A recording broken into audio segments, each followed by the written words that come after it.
What's the most terrifying secret you've seen in real life? Story 1. Not sure whether this makes me fortunate or unfortunate, but the most horrifying thing I've ever seen is completely imaginary. I was diagnosed with paranoid schizophrenia at 14, although I first started showing early signs at 7. I hallucinate constantly, both visually and audibly, and my visual hallucinations can cause me pain. I assume they could also cause pleasant sensations from touch, but I've yet to experience that. The entire manifestation of my condition seems intent on making me as miserable as possible, almost like another entity in my head. Most of my visual hallucinations appear as human-like figures, entirely black and lacking any real defining features. They don't resemble anyone I know, as far as I can tell. However, they seem to enjoy making me as uncomfortable as possible by just leering endlessly. They're always there, usually just watching me. It feels like I'm being judged constantly on every movement, every action. Over the years, it has made me incredibly self-conscious. Anyway, I was sitting in my room at the age of 15. It was late at night, and my family had been asleep for hours. Suddenly, I heard a loud thud behind me. I had been hallucinating for years at this point, so I didn't think much of it, assuming it was just another fake bump in the night. Then I felt a hand over my mouth, followed by a swift, sharp, agonizing pain in my ribs. To this day, I consider it the most painful thing I've ever felt. The hand left my face, and my head collapsed onto my laptop. I grabbed my side, which felt warm and wet. I saw a shadow slip out my bedroom door as my vision blurred, and the room started spinning. For a full 20 minutes, I could not move. The pain was overwhelming and my body was going into shock. I managed to glance down at my side, where I appeared to be bleeding heavily. I could feel the blood running down my body, hear it dripping onto the carpet. My mind raced with thoughts of my family being in danger. I heard my dogs barking wildly, unable to reach the intruder because we had installed a door at the end of the hallway to give the cats some peace. My heart pounded so loudly it was unbearable. I heard screaming, voices telling me how much of a failure I was, that I was a complete idiot, that it was all my fault. Tears streamed down my face, and finally, I let out a scream. A few moments later, my sister opened my door, turned on the light, and the nightmare vanished. The pain in my ribs dulled significantly but still burned. I lifted my head from my keyboard, and the pool of blood beneath me was gone. I pulled my hands from my side, and they were suddenly clean and dry. My sister looked at me with concern, asking what was wrong, wondering why I was sobbing and screaming at 2 a.m. I cried even harder, and all I could say was, "I'm just insane." That was the night I realized I would have to deal with this for the rest of my life. That I would experience traumas and stresses that never existed, that I would constantly question the motives and intentions of every single person, relative or stranger. But in the end, at least most of my fears and worries turn out to be illusions. Story 2. When I was younger, I kicked a ball over the fence at my dad's friend's house. Naturally, I stepped onto the fence and poked my head over to see how far it had gone. I saw a man a decent distance away in the backyard, so I called out, asking if he could pass my ball back over. He didn't respond. Confused, I asked my sister if I was seeing things right. She looked and thought it was a scarecrow. I went to tell my dad and his friend, and they looked over, calling out. But still, nothing. They decided to jump the fence to check it out. That's when we realized I had been calling out to a man who had taken his own life. I had been asking him to pass my ball back over. A few minutes later, the police arrived. That's about all there is to the story. It wasn't really scary, just unsettling. I was pretty young, but it didn't really get to me at the time. I still remember it clearly, though. Story 3. A hand grenade flying through the passenger side window of my Humvee. I was already on edge to begin with, but that was, without a doubt, the most terrifying thing I've ever experienced. The second most terrifying thing was the aftermath of that grenade. I lost a hand, broke both legs, and part of my foot was gone. Guess what I didn't lose? Consciousness. After seeing my missing hand and my mangled legs, I struggled to stay with it. I remember how my brain, or maybe my body, started making me feel like dying was okay. It was a dreamy, peaceful sensation, and that scared me the most. Story 4. I worked as a healthcare security officer in a large locked psychiatric ward. One day as I was leaving dispatch, I happened to glance at one of our old black and white monitors. A man was sitting in the middle of the main floor. Something about it felt off. Then I saw a dark puddle forming beneath him. I immediately ran up to the unit, and there he was, sitting in a pool of blood. I called for backup, but before I could react further, he stood up and charged at me. I fought this guy for about 5 minutes. Both of us were covered in blood. His eyes were empty, cold like a shark's. Turns out, he had sat on the floor and ripped out the stitches the ER had put in after a previous suicide attempt. Story 5. My friend had an aneurysm while using the bathroom. He had just smoked weed, and his wife ran to my house next door to get me and another friend for help. She refused to call 911 because the house smelled like pot. When I got there, I found him collapsed on the bathroom floor, pants still down. I screamed at her that she needed to call for help immediately. My friend and I dragged him out of the bathroom, shoved some ice down his pants, and I began CPR. The first responders arrived in this order: EMTs, then the cops, then the fire department. He wouldn't wake up, but he still had a pulse. I had hope. A little later, I found out it had been an aneurysm. He was already brain dead when I was giving him CPR. His wife kept him on life support for months, praying for a miracle. Eventually, they had to let him go. But by then, I had transferred to another university and only heard about it third or fourth hand. Story 6. When I was 17, I still lived at my mom's house. We were in a middle-class neighborhood. Decent area for the most part. One evening, just as the sun had set, I was taking out the garbage. As I walked the first trash can to the curb, I noticed two men arguing across the street. I went back for the second can, and as I turned around, one of the men suddenly pulled out a gun and shot the other point blank in the head. Then he turned and looked directly at me. For a moment, neither of us moved. Then he turned and ran. I stayed surprisingly calm until I got on the phone with the police. That's when I started freaking out and panicking. As far as I know, they never caught him. Story 7. Mine wasn't so much about seeing something as it was about experiencing it. When I was 11, my dad took his own life, and I had absolutely no way of processing it. When I was told the news, I didn't even react. I just sat there quietly because my brain couldn't comprehend the idea that the man who was my best friend had chosen to leave me behind. I made up all sorts of excuses in my head about what had really happened, the most realistic being that he had faked his own death and was just trying to get away from everything. Even his funeral didn't mean much to me, as he was cremated, which only reinforced my belief that he was still alive somewhere. It took me about 3 to 4 years to truly understand everything, to have it finally click in my mind. I started noticing all the strange details I hadn't realized when I was younger. Things like the time I came downstairs and found him sobbing for no reason, or the looks of devastation on his face even while we were having fun at an amusement park. The final piece was his suicide note, which I wasn't told about until years later. In it, he wrote that my sister and I were his entire world, that he wished he could stay and watch us grow up, but that life had simply become too much for him. I later learned that he was severely bipolar, which explained the fits of rage followed by deep sadness that I had always assumed were just part of his personality. After that realization, I became terrified that I would end up like him. And to this day, I still get scared every time I feel too angry or too sad. It wasn't something immediate, something you could just see and look away from. It was the slow, dawning realization that my best friend had been so mentally ill that he couldn't stand to stay alive. And that is the scariest thing I could ever possibly imagine. Story 8. I had just left the mall after seeing a movie with my 2 teenage sons. We had arrived separately and parked in different sections of the lot. As I was driving up the parking ramp, I caught a glimpse of my son's car out of the corner of my eye. Its front end completely smashed in, smoke rising from the hood. My heart stopped. I immediately made a U-turn and raced toward them. As I got closer, I saw my older son, 17 years old, standing outside the passenger door, holding his 14-year-old brother in his arms. The passenger airbag had deployed, leaving a nasty scrape across my younger son's face, but thankfully, they were both okay. That moment, that sheer panic and helplessness as I drove toward them, was the worst fear I have ever felt, and I hope I never feel it again. Story 9. I was about 8 years old, out for a walk with my dad and our yellow lab.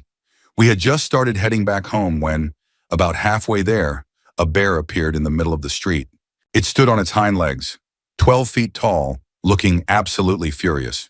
My dad immediately put me behind his back. That's when we noticed a cub on the side of the road, and we both knew this bear wasn't playing. If it thought its cub was in danger, it was going to attack. Before we could even react, our dog suddenly charged at the bear, full speed. We watched in shock as she slammed into it and tackled it down the hill at the side of the road. My dad and I stood there, frozen, thinking that was the end of her.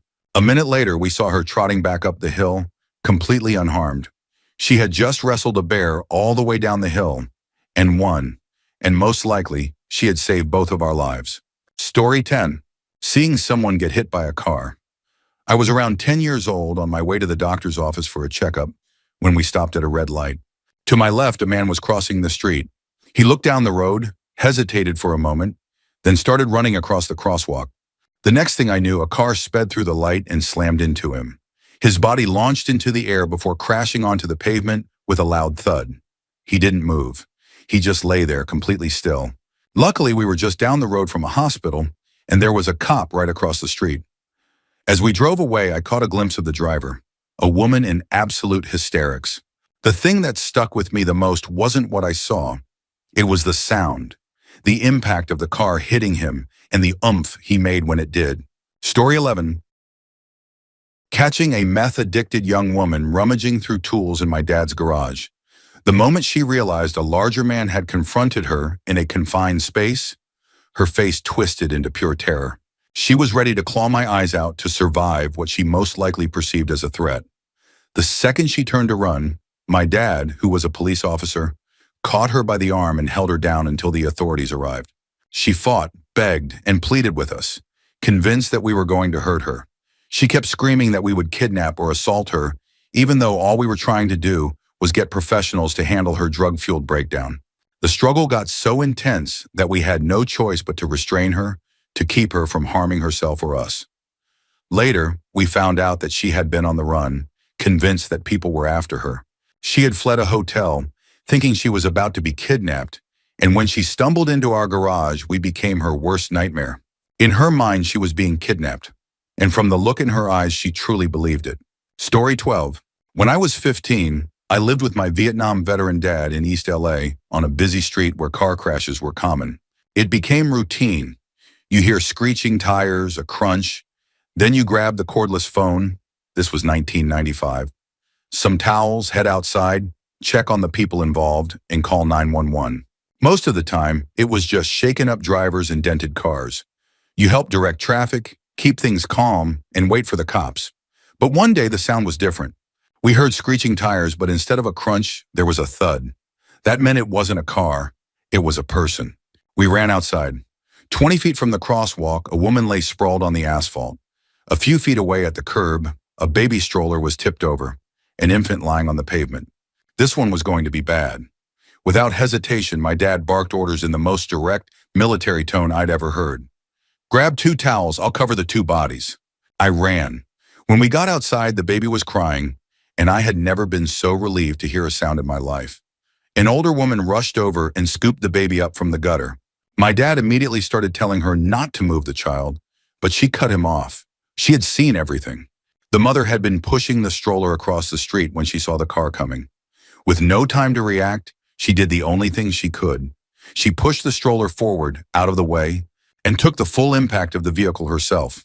The stroller rolled to the curb and tipped, tossing the baby onto the asphalt. We didn't know if the baby was okay to be picked up, but we had another problem. The mother. She was alive but badly hurt. Blood dripped from her mouth, her front teeth missing. Her knees and shins were so scraped up that bone was visible. Her arm looked broken. She was conscious but crying, and my dad immediately told her not to move. He barked at the bystanders to do the same. I was on the phone with 911, repeating everything he told me. Then her boyfriend arrived. A fully tattooed gang member, he came sprinting toward her, shoving people aside. He was crying, frantic. My dad stopped him, not with force, but with words. Instead of saying you can't, he said, hold her left hand. And just like that, the guy dropped to his knees and held her hand, whispering to her until the ambulance arrived. We never had to use the towels that day. We later heard that she had a broken arm and shoulder, but she and the baby were going to be fine. Years later, I moved into an apartment right on Sunset Boulevard, where car crashes became a regular sight again. I went through the same motions my dad had taught me. But one morning, a large pickup T-boned a sedan carrying 4 people. That day, I did have to use the towels. Story 13. When I was about 10 years old, I saw a man fall from a ladder and die. In Cincinnati, Ohio, some of the hills are ridiculously steep, and the buildings are tall to accommodate the terrain. The man had to be up at least 4 stories. maybe more. But I was young, so I can't say for sure. My half-sister, who is 13 years older than me, was driving, and I remember her crying her eyes out. I didn't fully understand what I had seen at the time. The man had been up on the ladder when there was a sudden flash. I later learned that he had hit a power line, and that's why his ladder shot out from under him. He plummeted straight down, landing in the street. I don't know if the electrocution killed him or if it was the impact from the fall, but either way, he never got back up. Story 14. I was one of the first people to arrive at the scene of a car crash that ended up killing 3 people. It was surreal. I was driving over a hill and didn't see the actual crash, but the dust was still settling. I pulled over and immediately ran down into the ditch where one of the cars had come to a stop. Both people in that car were okay, so I went back up to the road where the driver and passenger of the second car were crawling out of their windows. They looked like they were about 16. That's when I saw the 2 girls lying in the road. One was clearly gone. The other was gasping for air. Her lung collapsed, her body covered in compound fractures. She was bleeding badly, surrounded by people desperately trying to keep her awake until the EMTs arrived to intubate her. All of that was shocking, but the scariest part was the driver. I talked to him for a long time to try and keep him calm. At first, he spoke as if we had just met under normal circumstances. I asked his name, where he went to school, and he answered normally. But then, every few minutes, he would suddenly snap back into reality. His eyes would change, and he would start panicking. Then just as quickly, he'd slip right back into small talk like nothing had happened. I've seen people in shock before, but never like that. Story 15. I witnessed a friend die when I was a kid. I've posted this story on Reddit before, so forgive me if you've already seen it. My friends and I used to play by a creek near my cousin's house. Their backyard led straight into the woods, and the creek was about a mile deep behind their home. We played there pretty much every day during the summer. One of our favorite things to do was swing from one side of the creek to the other, using a makeshift rope swing we had built. We had done it 1,000 times. Sometimes we slipped, but the worst that ever happened was getting wet and having to go home to change. But one day was different. Josh, one of our friends, lost his grip. Normally, it would have been no big deal, just another fall into the creek. But this time he fell backward and hit his head directly on a cluster of large rocks at the edge of the water. The impact was brutal. Blood poured from his head and he wasn't moving. My brother immediately jumped in to keep him from drowning, while I, my cousin, and another friend sprinted back to my aunt's house to get help. My brother, my other cousin, and a friend stayed behind, trying to do something, anything to help. We got help as fast as we could, but it was already too late. It was a freak accident. We had fallen off that swing so many times without any issues, but that day Josh felt just wrong, and it cost him his life. I will never forget the sound of his parents screaming when they arrived. I could hear them from my aunt's backyard. It was awful. Even now, I can't watch movies where children die. And as a father myself, I can't imagine sending my kid out to play, only to be told they aren't coming home. That experience changed me. It didn't make me overprotective, though. It made me less protective. It made me realize that life is unpredictable and that accidents can happen anywhere. I refuse to let fear control me, but I will never forget what happened that day. This happened in 1995. For those too young to remember, this was before cell phones were common. I was 11 and all of us were between 11 and 13, so even if phones had been widespread, we wouldn't have had them. Having a phone wouldn't have saved Josh, but I figured I should explain why we had to run a mile to get help. Story 16. I worked at a gas station when I was 18. One night, at the end of my shift, the graveyard shift worker never showed up. I called my sister to come hang out with me while I tried to get a hold of someone. Around 4 in the morning, an ambulance slowed down right in front of the station. As it came to a stop at the light, the back doors suddenly swung open and a man jumped out. One of the paramedics leaped out after him, chasing him down. The guy ran straight toward the station, his face twisted in pure terror. As he turned to keep running, we saw the back of his head. There was a massive chunk missing, blood pouring down his back. The paramedic kept after him, chasing him into the parking lot next door. My sister and I immediately called 911 and reported what had just happened. The dispatcher's response, "Yeah, right." About 20 minutes later, the police finally arrived to take our statements. Apparently, the guy had been high and injured, trying to escape from the paramedics. I have no idea if they ever caught up with him again. Story 17. I watched my mother give my brother CPR on the beach after he broke his neck and nearly drowned. He had been underwater for about 4 minutes. Then I watched as the helicopter took him away, not knowing if he was dead or alive. He defied the odds and lived another 36 years as a quadriplegic. I was with him when he passed a few years ago. Damn, we had some good times. To answer a few questions, this happened in 1980 at Rehoboth Beach. There was a major storm or hurricane miles offshore, and the waves were rough. He was body surfing when a wave carried him too far and slammed him headfirst into the sand. Despite his injury, he went on to graduate high school, then college, and even attended some law school. Eventually, he pursued a career in social work and advocacy. He worked until about 40 and lived until he was 52. He had broken the same vertebra as Christopher Reeve, but was lucky enough to breathe on his own. Doctors told us not to expect him to live past his 20s, but he proved them wrong. Story 18. I saw a 5-year-old girl fall about 30 feet from a chairlift while skiing. I was only about 15 feet away when she hit the ground. She landed on her stomach. I called ski patrol immediately, but the minutes it took for them to get there felt like an eternity.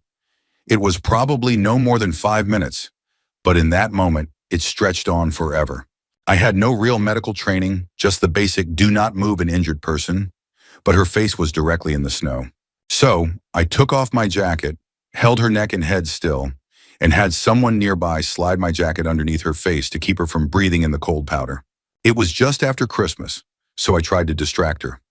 I asked her what Santa had brought her, and when she mentioned a favorite gift, I started singing her favorite Christmas song. I kept holding her neck still until ski patrol arrived, stabilized her, and sent her off in the ambulance.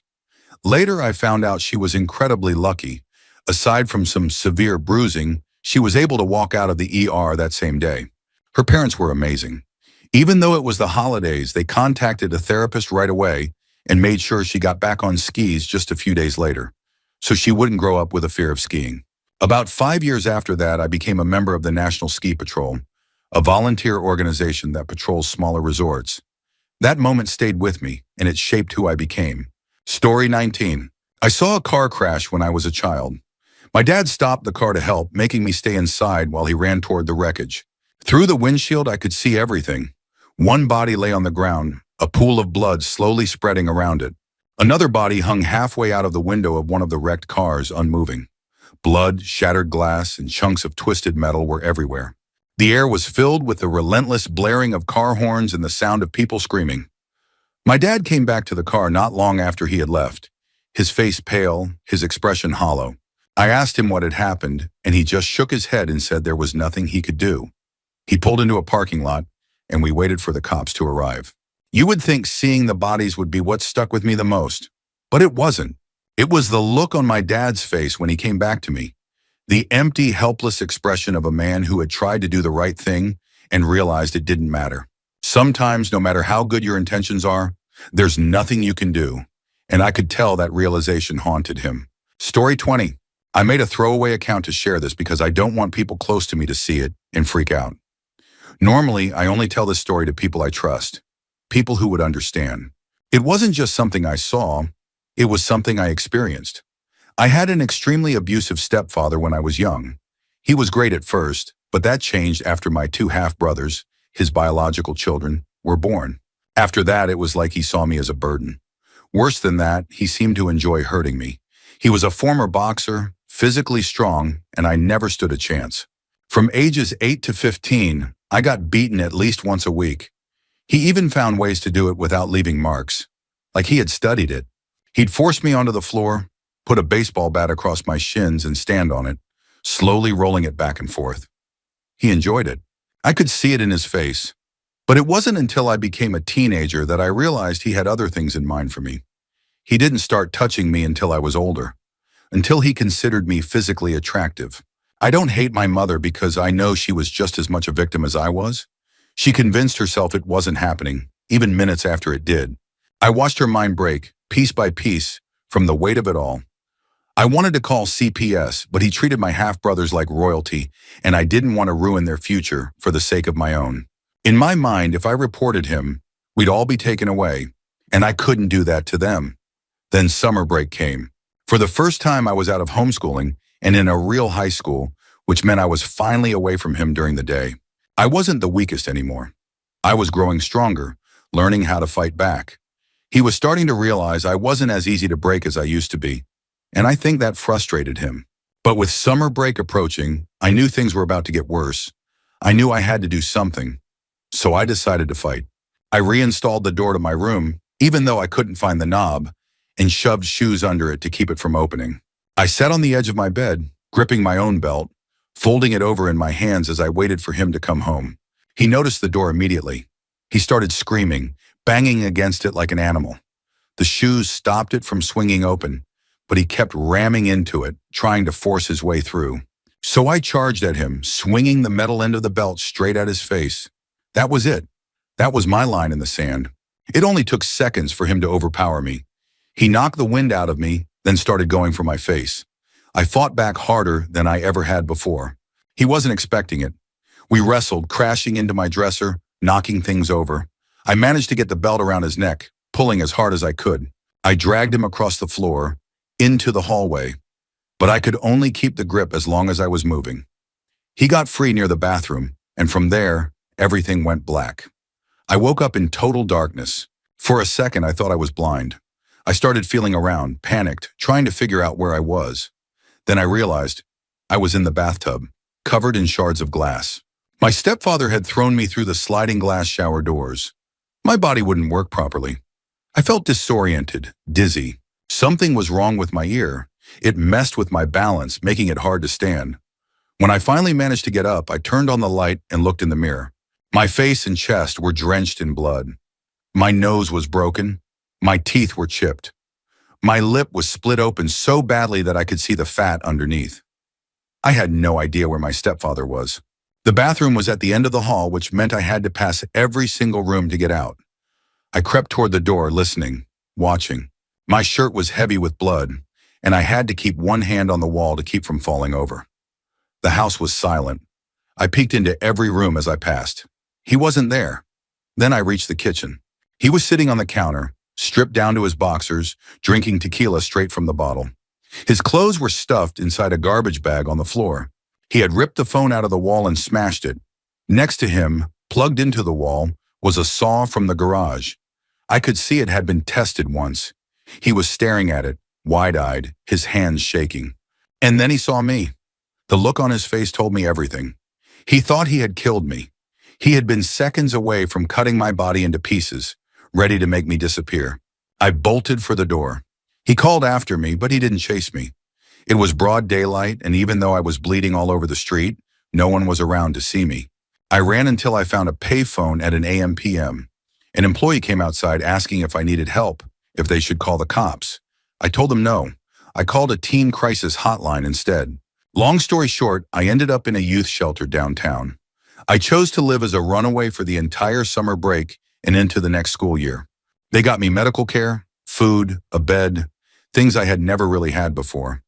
It was the happiest time of my life, which is terrifying to admit. But that's how bad home was.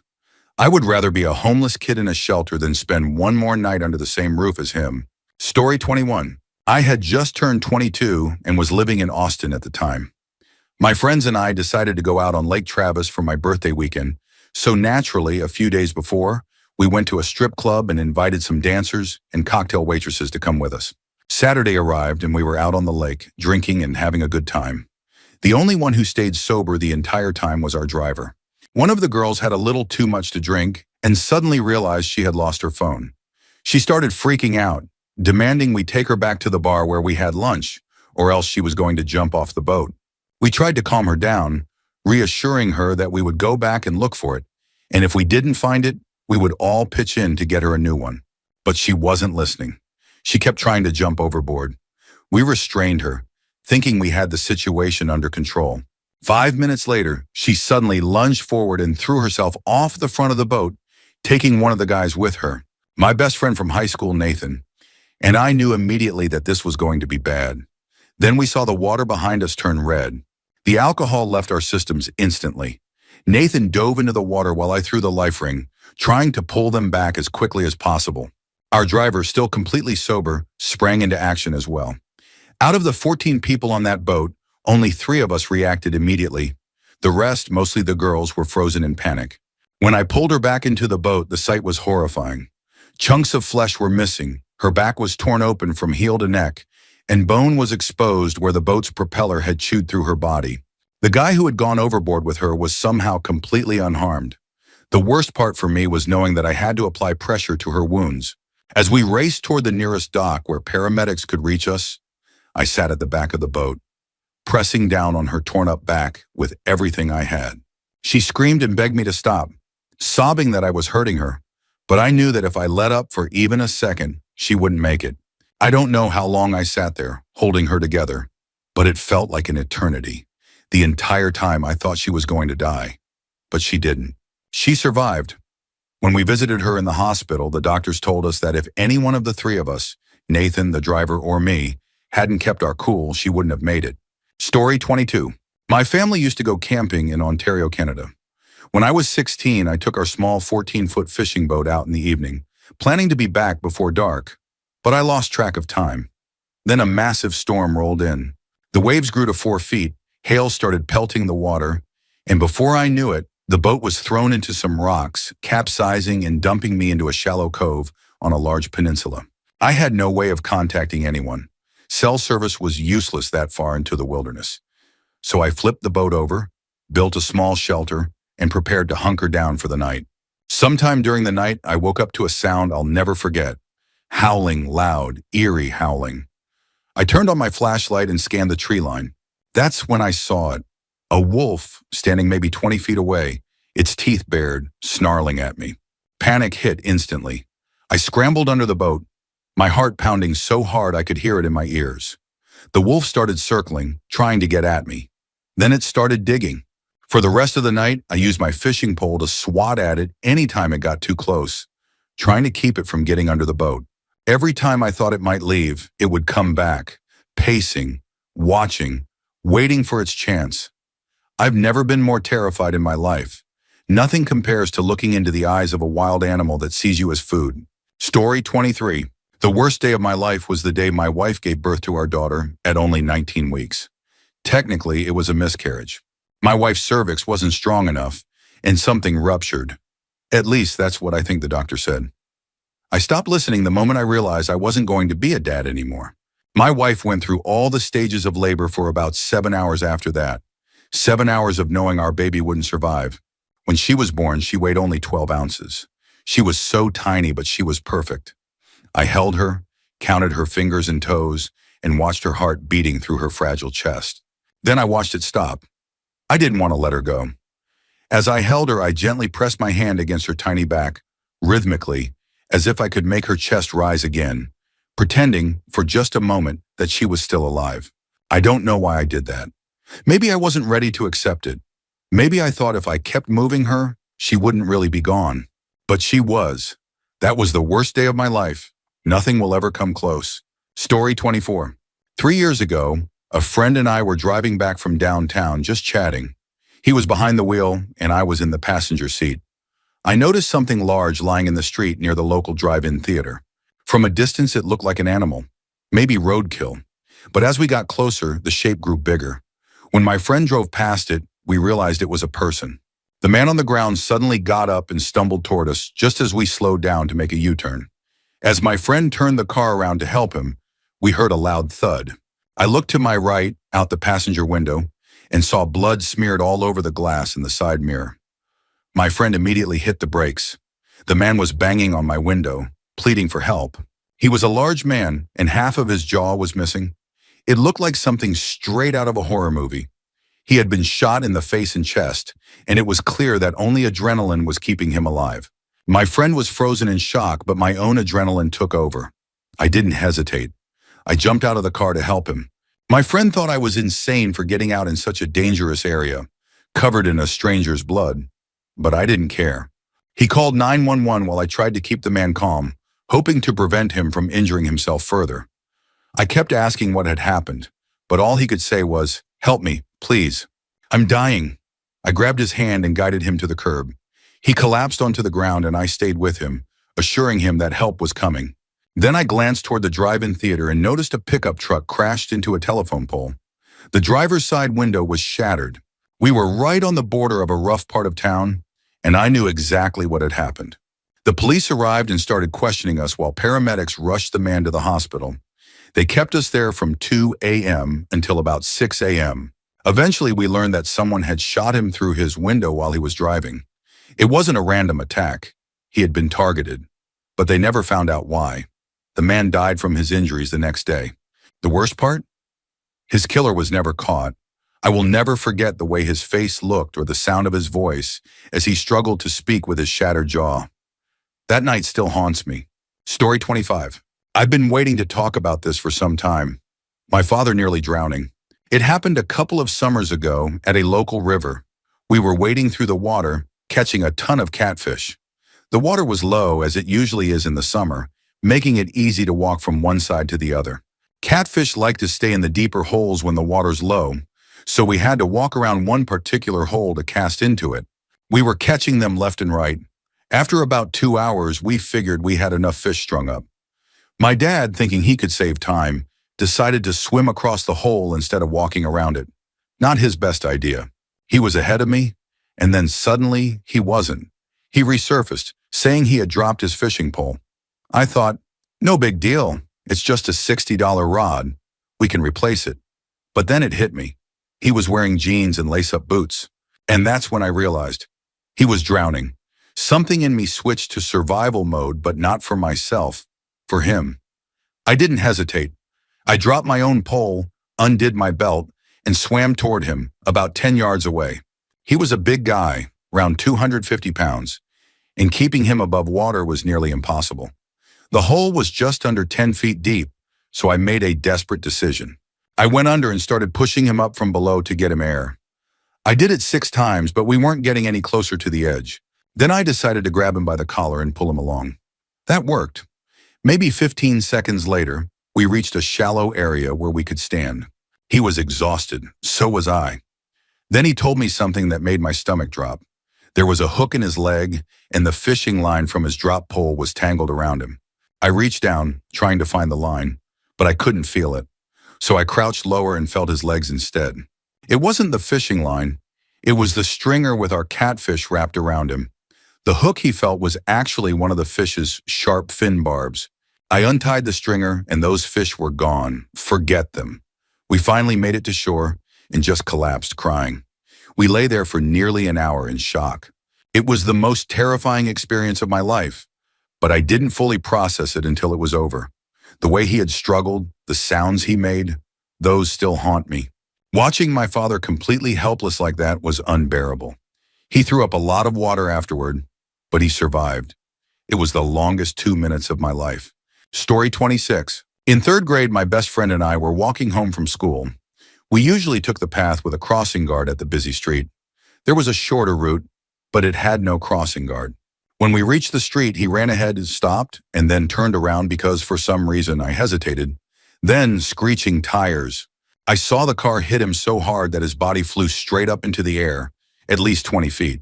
He came crashing down with a sickening thud about 6 feet from the car. The jacket he had tied around his waist landed on the hood of the vehicle. The driver immediately got out, dropped to his knees in front of him, and clutched his face, screaming, "Oh God!" Traffic came to a standstill and people rushed to help. I stood frozen for a moment, but then I snapped out of it and ran home as fast as I could, yelling for my mom that Derek had been hit by a car. He survived. He was in a coma for 3 months, and when he woke up, he wasn't the same. He had lasting effects that slowed him down. But we stayed close friends. Story 27. When I was about 8, I was visiting one of my dad's friends who was also a co-worker. The guy didn't have kids my age, but he had a massive backyard that sloped into a large hill, probably about 500 feet tall and covered in trees. To me, it felt like a small mountain. There were trails leading up to the top, along with some water tanks and county pump sheds scattered around. One day I was exploring the hill when I spotted one of the water tanks. It was about 20 feet tall and 40 feet wide. As I got closer, I noticed something lying over the edge of it. At first, I thought it was just some junk, but then I realized it was a person. The body was slumped over the side, and the skin was a strange shade of green and blue. He looked dead. I ran back and told the adults, but they didn't believe me. The next day, they called my parents and admitted I was right.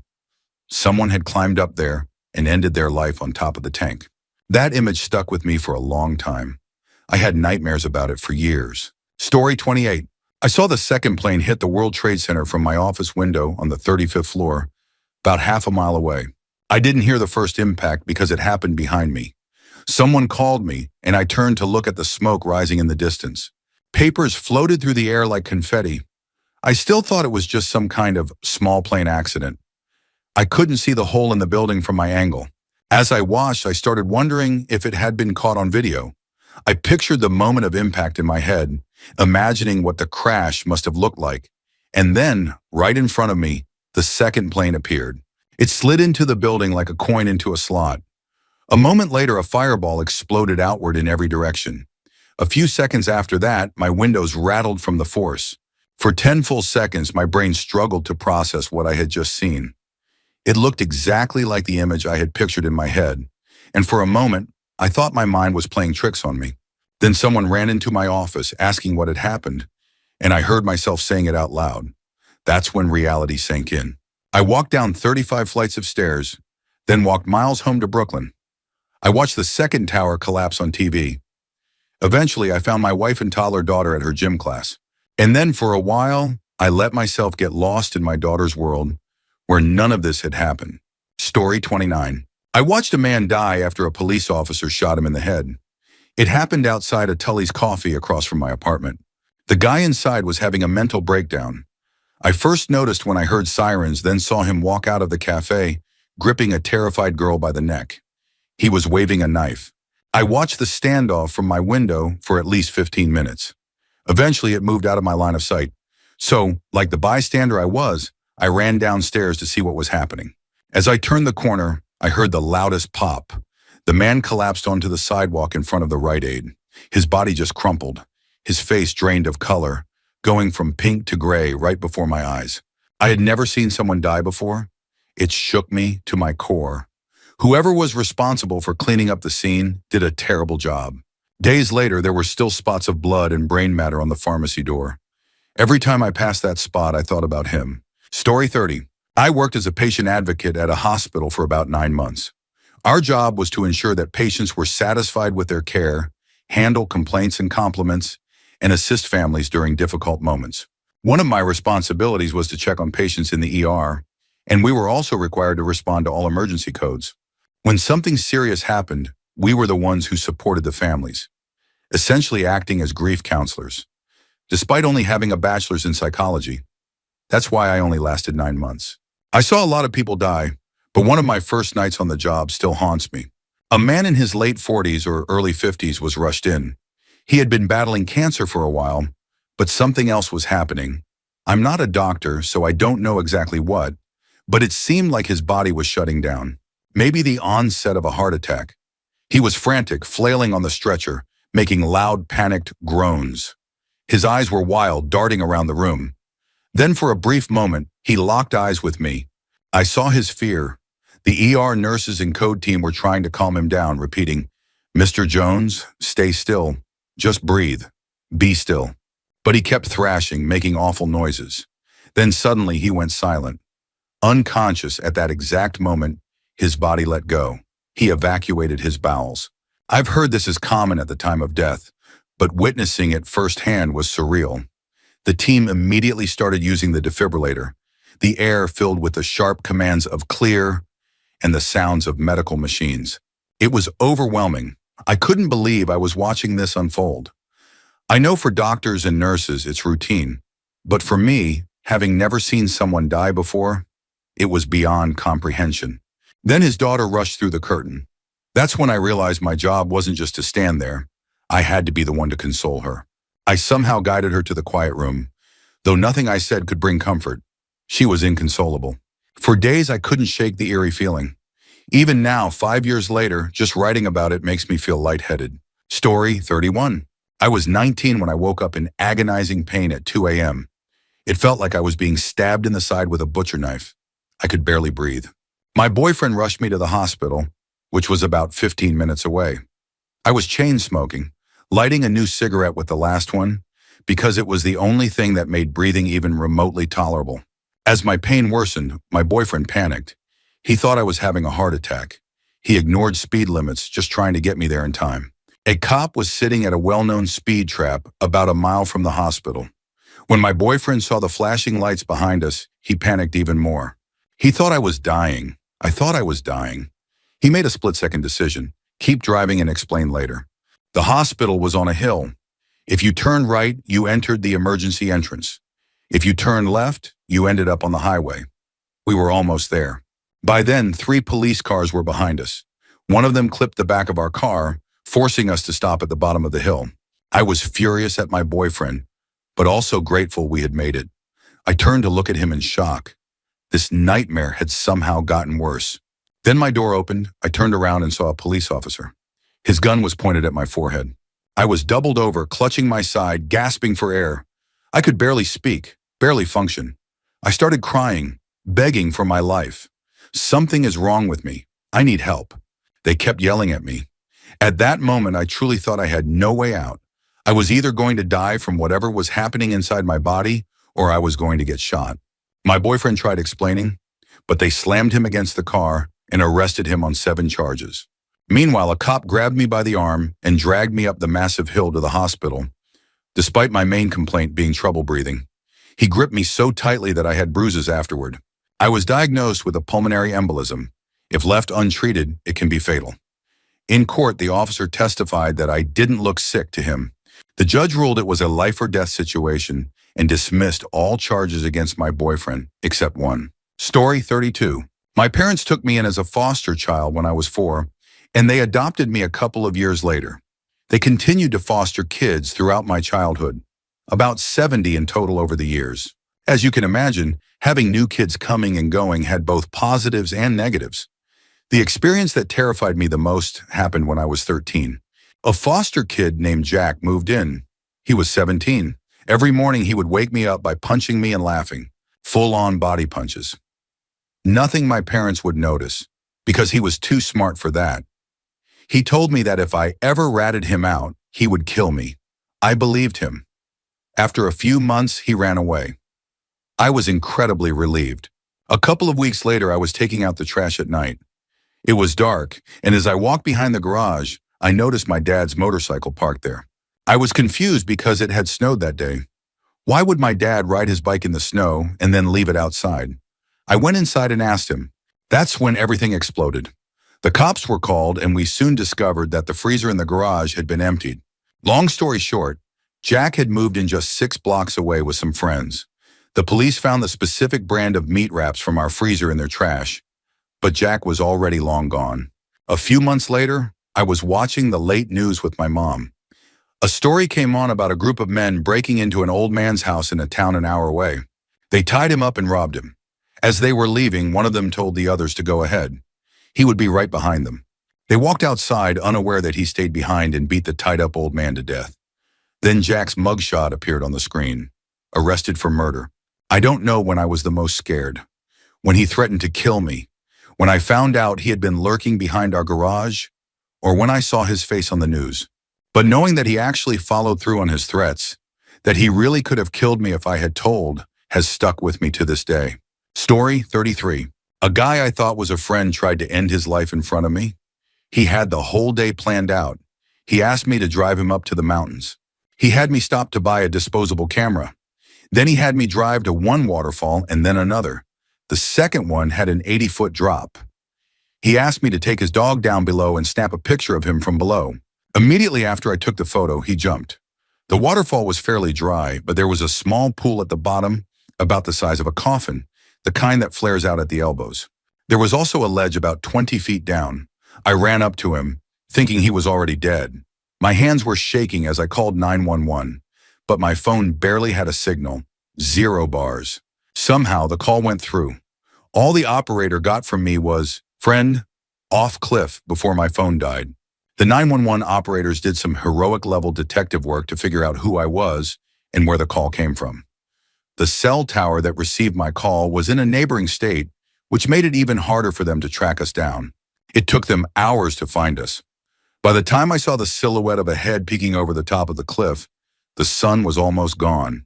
He was airlifted to a hospital far away. He spent over a month there.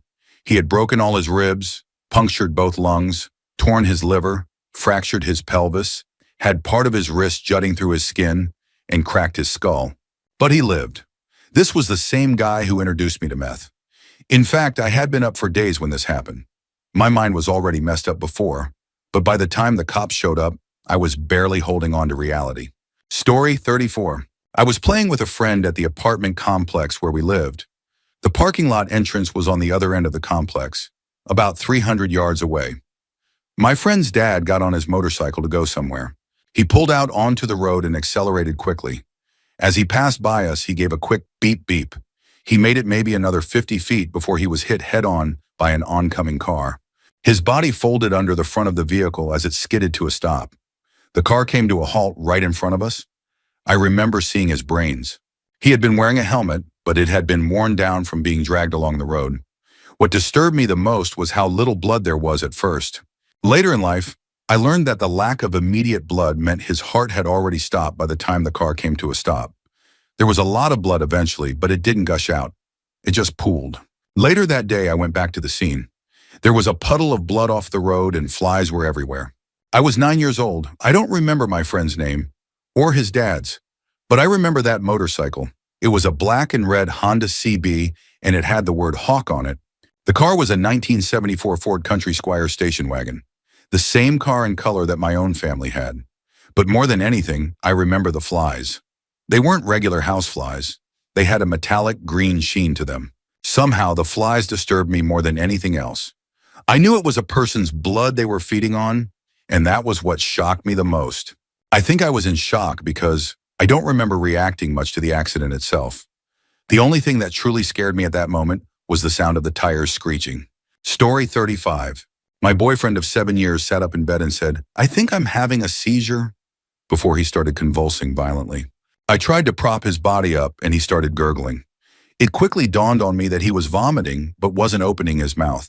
I had never seen a seizure before that night, and it hit me a few milliseconds later that he couldn't open his mouth, so I tried to pry his jaw open, and it felt like minutes. The gurgling continued. At some point, his jaw released and he projectile vomited. I remember feeling a brief moment of relief, maybe 2 seconds. Then I realized he was unconscious. Then I realized he wasn't breathing. This was the first time my hands were free, so I called 911. I have almost no memory of the first part of the call, but I remember vividly when it occurred to me that my boyfriend was dying. Up until this point, he was having a seizure, and I thought, what the F? He doesn't seem like he's breathing? And then suddenly, it was like a punch in the gut. What the F? He really isn't breathing. He's not breathing. And I was just screaming bloody murder at this 911 operator who calmly walked me through chest compressions. To wrap this up, EMS was able to get a pulse, and he spent the next few days in the ICU in a coma on life support while they did tests to determine brain activity. There was none. He was completely brain dead. I held his hand when they pulled life support, and his body stayed alive for a few minutes before he turned green. I guess his tissue was already dying. When he turned green, I bolted. Almost 4 years have passed, and I'm in a place I never thought I'd get to. Happy, in love again. The way I felt in the months after his death was as terrifying as watching him die. I hesitate to say I was suicidal, but there was a period of time when I would have welcomed death. Okay, the end. Who do I make the check out to for today's session? Story 36. I was on a father-son campout for church when I was a kid, late 70s, early 80s, I'm not certain of the year, in a forest in northern Arizona. Yes, they have forests in Arizona. I was showing one of the younger kids how you could take a stick, put it in the fire, and catch the end on fire. It would burn out quickly and leave a glowing ember that you could wave around, kind of making pictures in the dark, an optical illusion. I knew enough to throw the stick into the fire pit once I was done with it. The younger boy didn't. He got called by his dad and, in his rush, threw the stick back into the woods where he had found it. You can probably see where this is going. A forest fire, and essentially my fault. Strangely enough, it didn't really terrify me at the time, but I realize how bad it could have been now that I look back on it years later. The men and older boys formed a bucket brigade and did the best they could until firefighters arrived. I, being one of the older kids not involved in helping with the fire suppression, was tasked with trying to keep some of the younger kids calm as their dads hauled water from the creek. We very well could have all died if the fire had smoldered until we had all gone to bed. At the time, it seemed more surreal than terrifying. I wasn't scared, even though I should have been. Maybe my inner pyromaniac was getting off on it. Maybe I was too young to grasp how bad it could have been. I don't know. I've since seen several firefighters die in forest fires, not personally, but on the news. Story 37. I am Syrian and lived in Syria for quite a long time. Prior to 2012, my neighborhood was a quiet, small place in Damascus, filled with ordinary people working average jobs. Up until that time, I had never heard a gunshot in my life. Then one day war broke out, and it reached our neighborhood suddenly. The small familiar streets I had grown up in were bombed by the Air Force every 30 minutes or so. The sound of a bomb falling and exploding is one of the most terrifying things I have ever heard. At least with airstrikes, you could take cover when you heard the jet buzzing overhead. But when they fired Katyusha rockets, you only heard a loud buzzing sound a few seconds before impact, no time to react. Neither the rebels, who were outsiders using us as shields, nor the government troops, who had strict orders to seal off the area, allowed us to leave. Civilians, regular people just trying to survive, were caught in the crossfire. I will never forget seeing the small market beside my house, the one I had been going to since I was 4 years old, blown to pieces. Bodies of people I had known my whole life lay stacked on top of each other in the streets. It was terrifying, and I wouldn't wish for anyone to experience it. Luckily, I was able to escape with my family by bribing our way out. Story 38. My 16-year-old nephew, his body cold, his lips blue, his mouth slightly open with dried blood around some of his very well cared for teeth. I remember bits and pieces of that day, trapped in a fog of rage and grief, but I can still recall him lying there on the bed at CORE, Center for Organ Recovery and Education. He was covered waist down with a typical hospital tan blanket, a knitted Afghan wrapped around his feet.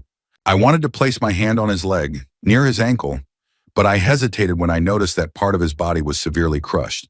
I moved to his side and instinctively, I wanted to tousle his blonde hair between my fingers and tell him I loved him. Something I had done since the day he was born. I was the 6th person to ever hold him, but I couldn't. The back of his head was so damaged that they had wrapped most of it in a towel. I helped raise this boy. I knew he wasn't perfect, but he was smart and he had a promising future ahead of him. His death was the result of a series of connected events.